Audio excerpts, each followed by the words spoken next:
ہر جگہ ہر وقت ہر بندہ دو سوال کر رہا ہے ایک دوسرے سے. پتہ ہے کون سا سوال ہے؟ پہلا سوال ماسٹراں دا استاداں دا کی رول ہے. دوسرا سوال استاداں تے ماسٹراں دا کی بنیا ہے. دوستو میں آج ان دو سوالوں کے جوابات دینے کی کوشش کروں گا. سب سے پہلے تو یہ اساتذہ کا مسئلہ بالکل بھی نہیں ہے، بلکہ یہ دو طاقتور ادارے چھوڑ کر باقی تمام ملازمین کا مسئلہ ہے. اس میں آپ بھی شامل ہیں، میں بھی شامل ہوں. مسئلہ یہ ہے کہ ملازمین کو نوکری دیتے وقت آئین نے جو حقوق دیے تھے اب وہ تمام حقوق ختم کیے جا رہے ہیں. گریڈ 1 کے سویپر سے لے کر گریڈ 20 کے آفیسر تک ہر بندہ، یاد رکھیے، نوکری کے پہلے دن سے لے کر آخری دن تک اپنی اصل تنخواہ سے کٹوتی کرواتا ہے. پتہ ہے کیوں کرواتا ہے؟ وہ اس لیے کرواتا ہے کہ جب میں ریٹائرڈ ہو جاؤں گا تو ریٹائرمنٹ ملے گی جس سے اپنی بیٹی کی شادی کر لوں گا یا پھر اپنے بوسیدہ مکان کی مرمت کر لوں گا. اب حکومت یہ حق بھی ختم کر رہی ہے. ایک انسان کوئی بزنس کرتا ہے تو بزنس اس کی وفات کے بعد اس کے بیٹے اور اس کے بعد نسل در نسل ٹرانسفر ہو جاتا ہے اور پھیلتا بھی جاتا ہے، ایکسپینڈ کرتا ہے.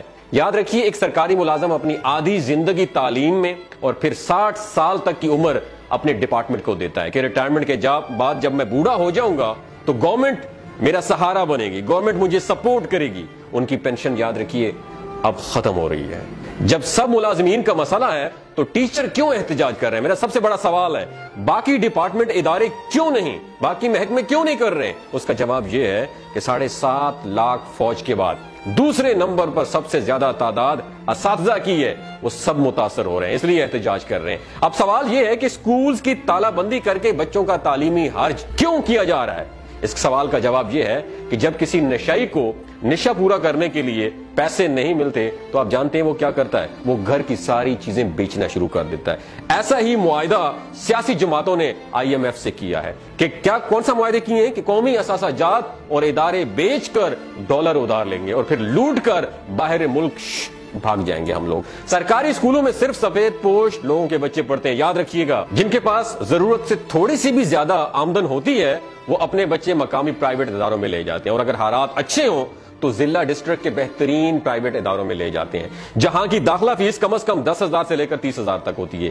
یہ باتیں میں فرضی کہانیاں نہیں بتا رہا ہوں. میں نے بھی ایک سرکاری جاب کی ہے، مجھے بھی پینشن مل رہی ہے، اور میں یہ اپنے لیے نہیں، میں تمام اساتذہ کے لیے چیخ رہا ہوں، تمام اداروں کے لیے چیخ رہا ہوں جن کی پینشن ختم ہو رہی. میں الحمدللہ اچھا خاصا کما رہا ہوں، پینشن نہ بھی ہو تو کوئی فرق نہیں پڑتا، لیکن ان کے لیے ضرور بولوں گا جنہوں نے ہمیں اپنے پاؤں پہ کھڑا کیا، جنہوں نے ہمیں جینا سکھایا. یاد رکھیے سرکاری ملازمت کو کچرا حکومت کو یہ ٹاسک دیا گیا ہے کہ سرکاری سکولز کو بیچ دو، پرائیویٹائز کر دو. ان کے انکار کے بعد ہم عوام میں جانے کے قابل نہیں رہیں گے. جاتے جاتے انہوں نے کیا کیا؟ یہ قانون پاس کروا دیا کہ نگران حکومت اپنے فرض الیکشن کروانے کے علاوہ ہر وہ کام کروا سکتی ہے جس کی پہلے آئین میں اجازت ہی نہیں تھی. نگران حکومت اپنے ٹاسک کو پورا کرتے ہوئے سرکاری سکولز کو غیر ملکی NGOs کو بیچ رہی ہے جو اپنی مرضی کی فیسیں لیں گے اور اپنی مرضی کا سلیبس پڑھائیں گے، جہاں ایک طرف روح ایمانی کا خاتمہ اور دوسری طرف سفید پوش لوگوں کے لیے تعلیم دلوانا ناممکن ہو جائے گا. اس طرح کی بھیڑ بکریوں اور ان پڑھ طبقے کو بے وقوف بنانا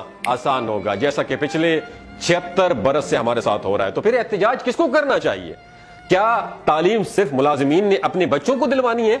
اگر تو باقی عوام بھیڑ بکریاں ہیں تو پھر باقی ماسٹراں دا رولا ہے. اگر نہیں ہے تو یہ رولا آپ سب کا ہے، یہ رولا میرا ہے. اس رولے کو اپنا سمجھیے. یاد رکھیے دوستو، بلا شبہ کسی قوم کی ترقی کا راز اس کی علمی استعداد میں پنہا ہوتا ہے، اور تعلیم کے میدان میں آگے بڑھنا اور قابل اور مخلص اساتذہ کے بغیر بالکل بھی ممکن نہیں ہے. بدقسمتی سے ہم تو اس راز کو نہ سمجھ پائے، لیکن اہل مغرب نے استاد کی اہمیت کو خوب جانا اور دل سے مانا ہے. اس کی ایک خوبصورت اور اچھی مثال میں آپ کے سامنے پیش کرنا چاہتا ہوں جو کہ مشہور دانشور میرے استاد محترم اشفاق احمد نے بتائی تھی. وہ بتاتے ہیں کہ جب میں اٹلی کے شہر روم میں مقیم تھا تو ایک بار اپنے جرمانہ بر وقت ادا نہ کرنے پر مجھے مجسٹریٹ کی عدالت میں پیش ہونا پڑا. جب جج نے مجھ سے پوچھا کہ جرمانے کی ادائیگی میں تاخیر کیوں کی تو وہ کہتے ہیں کہ میں نے بتایا کہ آئی ایم اے ٹیچر، میں ٹیچر ہوں اور کچھ دنوں سے مصروف تھا اس لیے جرمانہ ادا نہیں کر پایا. اس سے پہلے کہ وہ بتاتے کہ میں جملہ مکمل کرتا جج اپنی جگہ سے کھڑا ہو گیا اور بآواز بلند کہنے لگا. وہ جملہ پتہ ہی کون سا تھا؟ اپنے دماغ کی کھڑکیوں کو کھول کے سننا ہے. میں یہ حکمرانوں کو ڈیڈیکیٹ کرنا چاہتا ہوں. وہ بتاتے ہیں کہ جج نے کہا کہ عدالت میں ایک استاد تشریف لائیں، A teacher is in the court. یہ سنتے ہی عدالت میں موجود سب لوگ اپنی نشستوں سے کھڑے ہو گئے. اس دن وہ بتاتے ہیں کہ مجھے معلوم ہوا کہ اس قوم کی ترقی کا راز کیا ہے. دوستو یاد رکھیے گا، جو قومیں اپنے اساتذہ کی قدر نہیں کرتی وہ بربادی کا شکار ہو جاتی ہیں. اور یاد رکھیے ہمارا دشمن اور کوئی بھی نہیں ہے, ہمارا اپنا شمار بھی ہمارے دشمنوں میں ہے. اور دوسری بات یاد رکھیے وہ جنگ انسان کبھی بھی نہیں جیت سکتا جس جنگ میں اس کا دشمن اس کا گھر کا آدمی ہو. تیسری بات یاد رکھیے ہم کسی کی مدد کیا خاک کر رہے ہیں, ہم خود اپنی بربادی خود کر رہے ہیں. ہم کسی کی مدد نہیں کر سکتے, ہم اپنے دشمن خود ہیں. اگر آپ کو یہ ویڈیو اچھی لگی ہو اپنے اساتذہ کو ڈیڈیکیٹ کرنے کے لیے اس ویڈیو کو زیادہ سے زیادہ شیئر کیجیے. آج وہ وقت آ گیا ہے ان کے لیے آپ نے کھڑا ہونا ہے. ساری زندگی وہ آپ کے لیے کھڑے ہوئے. اور میرا ان لوگوں سے بھی ان لوگوں کے لیے ایک میسج ہے جو شاگرد ہیں, کسی بھی ڈپارٹمنٹ میں ہیں, کسی میں بھی ادارے میں ہیں, جب آپ کے سامنے استاد آئے گا نا ہاتھ مت اٹھانا, ہاتھ مت اٹھانا, ورنہ اللہ نے اس زمین پر لانے کے بعد استاد نے آپ کو اس مقام تک پہنچایا. اگر اس استاد کے سامنے آنکھوں میں آنکھیں ڈال کے کھڑے ہو گئے اور اگر آپ کا ہاتھ اٹھ گیا تو یقین مانے آپ زمین دوز ہو جائیں گے, زمین بوس ہو جائیں گے. خیال رکھیے گا یہ گناہ کہیں آپ سے سرزد نہ ہو جائے.